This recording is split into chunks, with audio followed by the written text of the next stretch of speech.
again, everyone. Welcome to Redlegs Review with Jack Ward and Dan Howard. We're ready to talk about Cincinnati Reds baseball. The baseball season is well underway.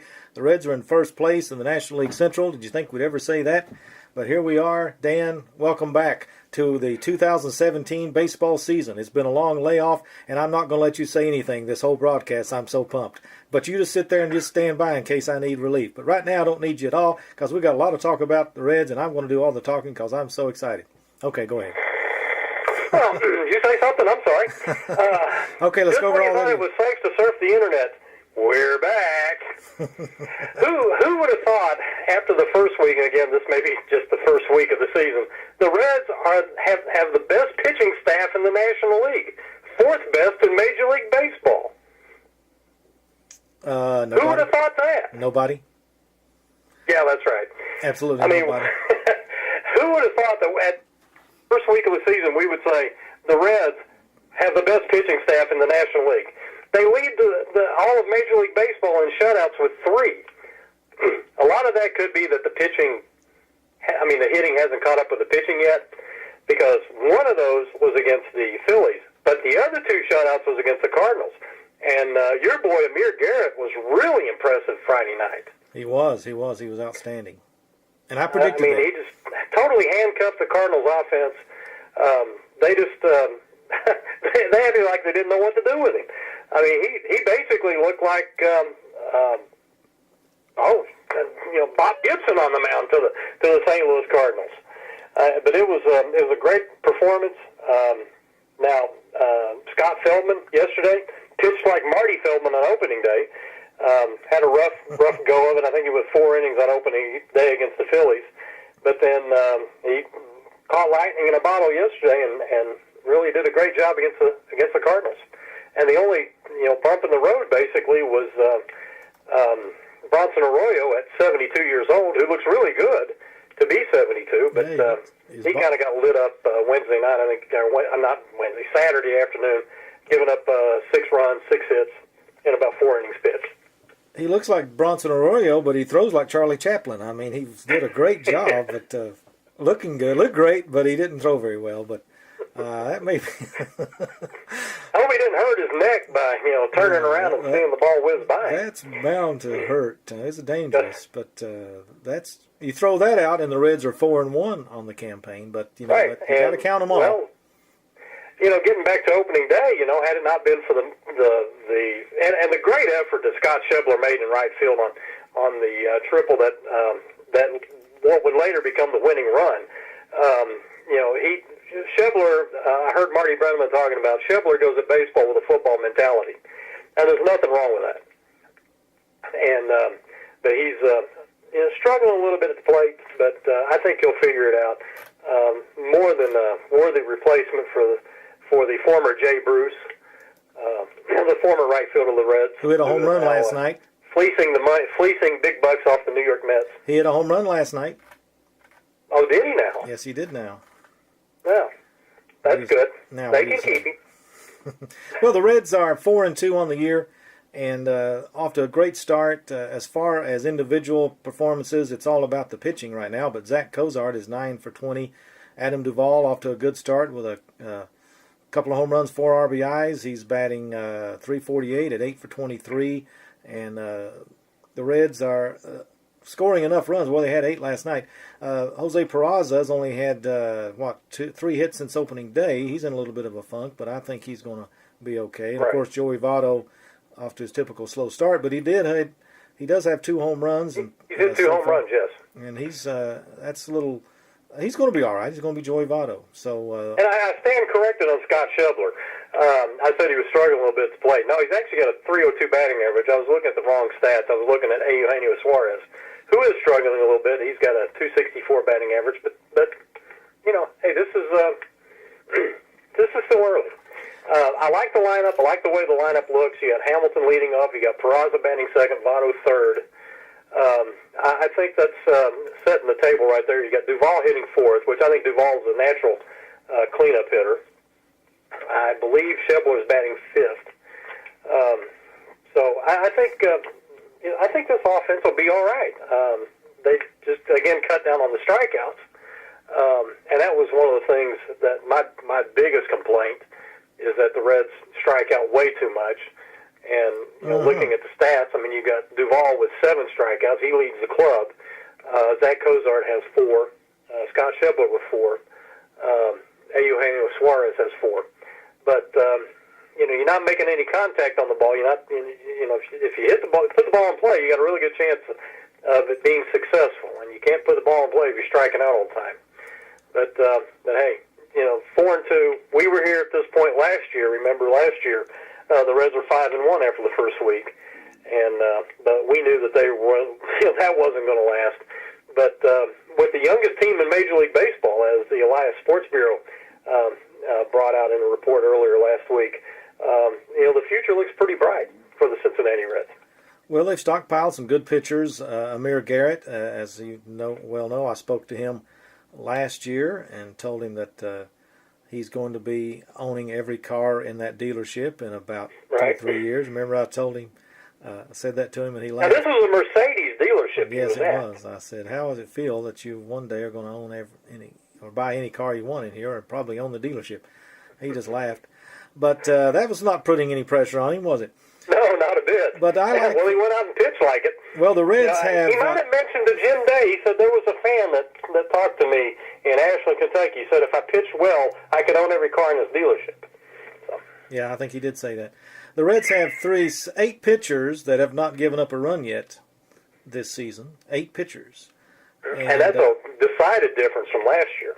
And as far as the runs the Reds have given up, 9 of them have been given. 13 of the Reds' 18 runs have been given up by Rookie Davis, Bronson Arroyo, and Robert Stevenson. Robert Stevenson did not pitch well the other night. Rookie Davis was a little bit shaky Wednesday afternoon. He's going to be all right. Thursday afternoon. I'm sorry, Thursday afternoon. He's going to be all right. He's got potential. He wouldn't be on the big club if he has shown the ability to get major league hitters out. He's going to be okay. I like the Reds starting pitching, and I like their bullpen. When you've got guys like Lorenzen and Iglesias in the back end of your bullpen, and so far, Drew Storen has been really good. He had a little bump last time he was out, but that's because he'd been used, I think, 3 days in a row, or 3 out of 4, or something like that. But he's going to be okay, and he gives the Reds a legitimate closer if he can hold up for the whole season. There's no reason to think that he can't. He's done it before. But I like the Reds when they have the lead after 6 innings, and you bring in Lorenzen, Iglesias, and Storen. It's going to be tough to beat the Reds after the 6th inning, and that's what the good clubs do. They have the good pitchers from the 7th, 8th, and 9th inning, and the Reds have 3 guys that they can depend on that are going to do a great job. Lorenzen's made 3 outings and has given up only 2 hits. Iglesias has been out there 3 times and has only given up 1 hit. Neither one have given up any runs, and Drew Storen has been out there 3 times and been unscored upon twice, and has a couple of saves. I believe he's got. We'll see, what has he got? He's got 1 save in 1 opportunity, I think. But great job by the Reds bullpen, which is totally opposite of last year when they were just horrible. Had the worst bullpen in history. Gave up more home runs than any bullpen in history. The Reds gave up more home runs than any team in history, didn't they, last year? Over 247, something like that. But, well, I mean, even in the last week of the first week of the season, the Reds have allowed 6 home runs, and they've had 28 walks. So that's a lot of walks. That's 4 a game. Well, I'm going to look at 1 home run a game. So they're on a pace of 162 home runs given up, and probably 400 and some walks, or almost 500 walks. But they're also on a pace to win 108 games this year, which would tie the club record. Well, the Reds have a whip of 1.25 whip, which will put them, let's see where that puts them. They are 13th in baseball with a 1.25 whip. That's walks, hits per innings pitched. Much better than last year, where they were always near the bottom. Of course, now it's only 6 games, but 3 games against St. Louis in St. Louis, where they shut the Cardinals out twice, and that's what I'm encouraged about. They went in there, and they did a great job against the Cardinals, which has always been the Reds. They weren't intimidated. Well, the Cardinals aren't the Cardinals of old, but still, the Reds have always found a way to lose in St. Louis. Now they go to Pittsburgh. Well, I'm sorry, I picked St. Louis to be a wild card contender this year. So I did not. I did not pick Pittsburgh. I mean, St. Louis and Pittsburgh are not going to be in the playoffs this year. There's no doubt in my mind, and that's been evidenced by the fact that the way St. Louis played against the Reds. I mean, I didn't see much going on for the Cardinals, actually. Walker pitched well, but there I don't see much for the Cardinals. I think their string of postseason performances are going to end. And I couldn't be more happy. This year. But as we look at the Reds overall, their pitching has shown some promise. The Reds' ERA is 3.06, which is puts them fifth in all of Major League. Actually, first in the National League, as you said, fifth in baseball. But great start by the Reds' pitching staff. We can see great promise from Amir Garrett. The Reds' left-handers, Finnegan and Garrett, if they figured it out, and Garrett, making his first start, and we'll see how he does the next time out. But this kid is lean and lanky and throws left-handed, which is an advantage, and he throws hard, and he's got some good stuff.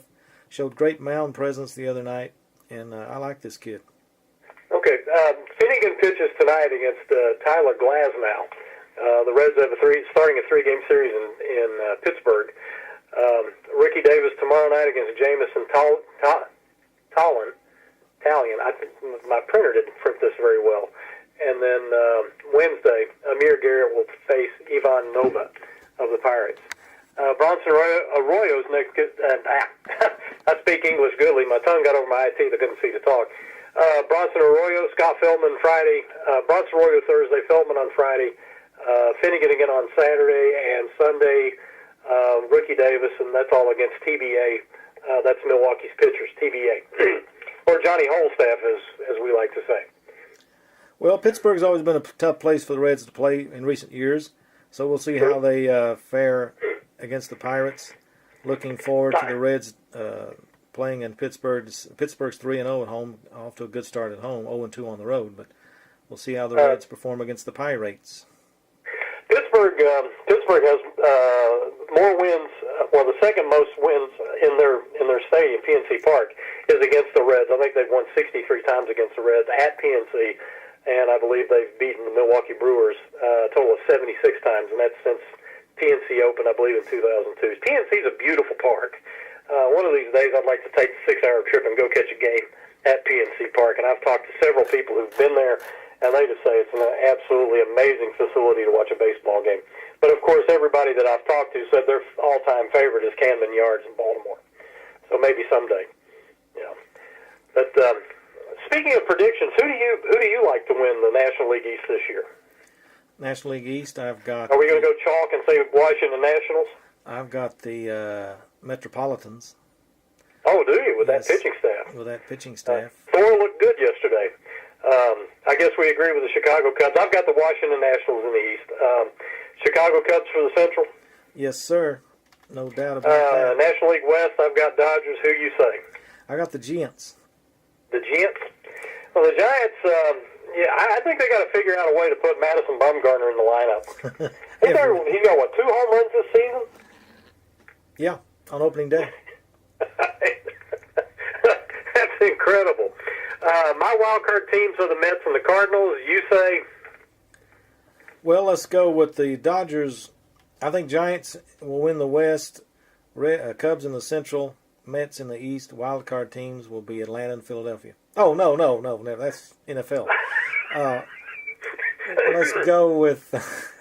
A little too early to drink, isn't it, Jack? The wild card teams are going to be the Dodgers and, drum roll please, Washington. Okay. Dodgers. Washington. Washington. So you're going with Mets, Cubs, Giants, and who'd you say wild card? Dodgers and Nationals. Nationals. Okay. American League East. I'm picking the Orioles. You say? Let me write down my National League before I forget. Okay. Let's go to the American League, and I've got the Pittsburgh Penguins. Oh no, that's in NHL. Let's go with. I like the Sox. I'm going with the Red Sox. Red Sox? Because my brother-in-law... They won the division last year. Brother-in-law hates them. I don't know. Maybe Baltimore, this could be their year, but then again, I've picked Baltimore like 4 of the last 5 years. Red Sox, because my brother-in-law hates them. Okay. I'm going with Cleveland in the Central because their pitching is they've just got too much pitching. Just dominant. And then you've got, in the West, I'm going to go with Houston because I just love that team. I don't know why. That's who I'm picking. Keuchel's going to have rebound and have a better year. Right. And as far as your wild card, who you got? I've got the Rangers and Blue Jays. That is the Edwin Encarnacion West Toronto Blue Jays. But you know what? There's really not a lot of teams in the American League that stand out. I mean, it's pretty much a mirror image of last year. I think Baltimore made it as a wild card team, but I didn't pick Boston. I guess I really should have. But with Poppy not there, that's going to be a huge void that they've got to fill. Yeah, but they got Chris Sale, and if they stay healthy, I mean, I think Boston's going to be. Well, as long as they can keep scissors away from Chris Sale. But then again, Boston never wears throwback uniforms because their uniforms are throwback. Well, I've got Baltimore as the wild card, and I'm going to go with the, Texas Rangers, just because they're always there. And Right. There's no reason for them not to be there again. I mean, they've got a pretty good team, so I think Texas will be the wild card. And Baltimore in the American League this year. I really think, though, that Buck Showalter is the Dave Bristol of Major League, is this generation's version of Dave Bristol. Dave Bristol, former manager of the Reds. He was the one that built the foundation of the Big Red Machine in the 1970s. But you look at Buck Showalter. Everywhere he goes, they win a world championship. Not after with him. After he leaves. So he's got to leave first. Right, he's got to leave first. But, there was the Yankees, the Diamondbacks. There's another team that escapes my memory, but he managed those clubs. After he left, within 4 or 5 years after he left, they won a world championship. I think Showalter might have been the first manager of the Arizona Diamondbacks after he left the Yankees. He left the Yankees in '96, and Joe Torre took over, and then the rest is history there. And then the Diamondbacks, of course, beat the Yankees in the 2001 World Series. So, but Buck Showalter, I think, is this generation's version of Dave Bristol. So, and nobody cares. All right, the Arizona Diamondbacks have started off 6-1. No, we do care. Dave Bristol, my sister got his autograph at a restaurant in 1969 when he was managing the Reds. Him and George Sugar were eating at a restaurant, and my sister got their autograph. Teresa got the autograph of Dave Bristol and George Sugar as they were sitting there eating at a restaurant in Cincinnati in 1969, July of 1969. I'll never forget that. Okay. Was it a Frisch's Big Boy? I don't know. It was within walking distance of Crosley Field. I don't know where that would be, but it was a great experience, and they were very nice to her. She was just like 12, 13 years old. Okay, the Arizona Diamondbacks have the best record in baseball after 7 games, and nobody's picking them, but they have played pretty well, and they've got a good pitching staff. But they're 6-1 at home. Haven't played on the road yet. Colorado's 5-2, best records in the National League right now. We got a 4-way tie in the National League East between the Miami Marlins, the Mets, the Phillies, and the Nationals, all 3-3. So that'll break apart. Right. Nobody's predicting Philadelphia or Miami to win anything. Atlanta, of course, 1-5. They're going to be horrible. And they're going to be horrible with Brandon Phillips. Yeah, but Brandon is playing, and he's doing okay for the Braves. The Reds moved Brandon Phillips to make room for Jose Peraza, and Peraza is a little bit slow with the bat, as we said. 3 for his last 19, I think, something like that. But he's going to be all right. I think he's going to hit. But Arizona 6-1, and things like this happen. Like last year, the Reds started out 5-1, and went on the rest of the year to win 63 and lose 93. So they didn't exactly. That meant absolutely nothing as far as the season ended up. So it really doesn't matter what they do this first week. It doesn't mean a hill of beans, but it does give you some idea of what a team's going to be like as you look at their lineups and what they're trying to do. And it looks like the Reds are a little bit different than you would say Arizona. Arizona just is playing at home and off to a good start. But the Reds, when they went into St. Louis and won 2 out of 3 and pitched 2 shutouts, that is unusual. And yeah, that kind of tells you that there's some potential. Not necessarily cause for celebration, but it is a way to be optimistic for the future. A lot of optimism there. And I thought they just I thought it showed gave me a lot of encouragement that this team. I predicted they would win 59 games. What did you predict the Reds would win this year? Well, I have named this season the Quest for 70. Oh yeah. So the Reds have 66 wins to go to get to 70, and the apology that I was going to give last year, if the Reds would have won 77 games, which was one more game than they've ever won under Brian Price, I was going to write a heartfelt apology toward Brian Price and post it on the Redlegs Review website. Well, that still stands. I'll wait. I may actually get to write the apology this year, but. We got to remember. As of right now, I'm saying I'm thinking 70 and 92 this year. Okay, after the All-Star break last year, the Reds were 36 and 37, something like that, with Lorenzen and Iglesias in the back of the bullpen. That's why I have optimism. When those guys were inserted in there, got back from injury, the Reds were 36 and 37, and they're starting out 4-2 this year. That's why I have optimism. I like the bullpen. I like the back end of the bullpen. The bullpen has been impressive. And, last year that was one of the big things that we gave Brian Price a lot of heat for. Horrible. Because he was one of the articles, I was going through the archives of Redlegs Review from about 3 or 4 years ago. One of the articles was written, "Is Brian Price the best pitching coach in Major League Baseball?" And, I kind of got a chuckle about it, but last year he really wasn't dealt a very good hand. Now, he said he handpicked those pitchers. That was his bullpen. He brought that bullpen to Cincinnati. That was his picks. Yeah. And, it failed miserably. But maybe this year he's redeemed himself. But we'll find out, let's if the Reds are, 37 and 23 after 60 games, then maybe we can say, hey, you know what? Maybe they're onto something here.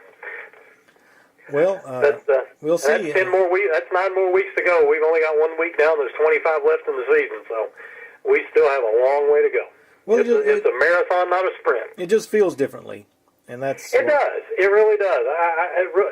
It really does. Boy, that's good English, but it just seems like there's a little bit of there's a light at the end of the tunnel, and hopefully it's not an oncoming train. But the offense is click. I think Votto don't start hitting until the 1st of June anyway. I think he's going to change that this year. I think he's going to have a better first half. I just have a feeling. Well, there's people that hit around him now.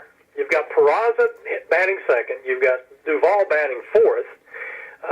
Duvall is not necessarily tearing the cover off the ball, but he's had a couple of home runs, 4 RBIs. I think he's batting like 364 or something like that, in the threes.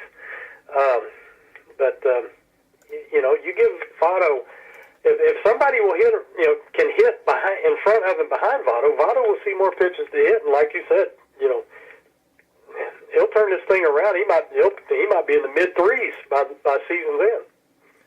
Well, you're talking about as we look at players that have gotten off to a good start. Yasiel Puig of the Dodgers has 3 home runs, 5 RBIs, and batting .292. And people are saying that he's come out with a different attitude. And you got Mark Reynolds of Colorado, the Pikeville, Kentucky native. He leads the league in home runs and RBIs so far, 3 home runs, 8 RBIs. But don't expect that to continue. So, of course, Nolan Arenado of the Rockies is off to a typical 2 home run, 4 RBI good start for the week. Ryan Braun, 2 home runs, 4 RBIs. And Jay Bruce, as we were talking about him earlier, has a .250 average with 2 homers, 3 RBIs for the Mets. And as we look at Adam Duvall at .348, we were talking about him, 2 homers, 4 RBIs, and he's going to give, I think, a little more protection, more than Brandon Phillips. I mean, the Reds had Brandon Phillips batting cleanup at times last year, and I don't think he strikes fear in the hearts of many pitchers to pitch, and they'll pitch around Votto. But now Duvall continues to hit, and Suarez behind him, and then you've got Scott Schebler. The Reds, they might give some pitches for Joey Votto to hit. And I think mainly that's probably why he was off to a slow start the last few seasons, was he just wasn't really getting anything to hit. And he's not an aggressive hitter. He looks for something that he can hit, and there's nothing wrong with that. Been successful at it. So I think you might see him a little more aggressive. I know one of the things that when we were renewed for season 2 of this Redlegs Review podcast. Of course, the length of the programs, and we're going to try to cut this down to around a half hour. And I guess and you've got less than 5 minutes. Okay, but one of the things I guess we have to touch on is Devin Mesoraco. Tucker Barnhart is doing an outstanding job as a catcher. Mesoraco is going for some rehab assignments. I think he's got a rehab assignment scheduled this week or today, I believe. Well, he was at Pensacola, and I think he's going to be tonight. I think he's making another rehab start. He's scheduled to catch 9 innings, but Barnhart's doing an outstanding job behind the plate with that young pitching staff. What do you do if he comes back? What would you do? You're Brian Price. What would you do with Devin Mesoraco? I would stick with what's winning. Put him in there. You got to give Barnhart a rest every now and then. So I don't know. I'd go with what's working. And maybe Mesoraco could be the backup until... But I know what Brian Price will do. He's loyal to his players. And I think he's going to play Mesoraco and see how he does. I mean, he is a good bat when he is healthy. And he had a couple of good seasons for the Reds when he was healthy. I think you got to go with your gut and probably maybe split the time and maybe give Mesoraco a shot at his starting job. I mean, I just have to see how it rolls around. But I like Barnhart. I think he's a tough kid, good major league player, good major league catcher. I think the Reds, if they have Mesoraco's anything like he used to be, the Reds are going to have 2 really good catchers back there. Right.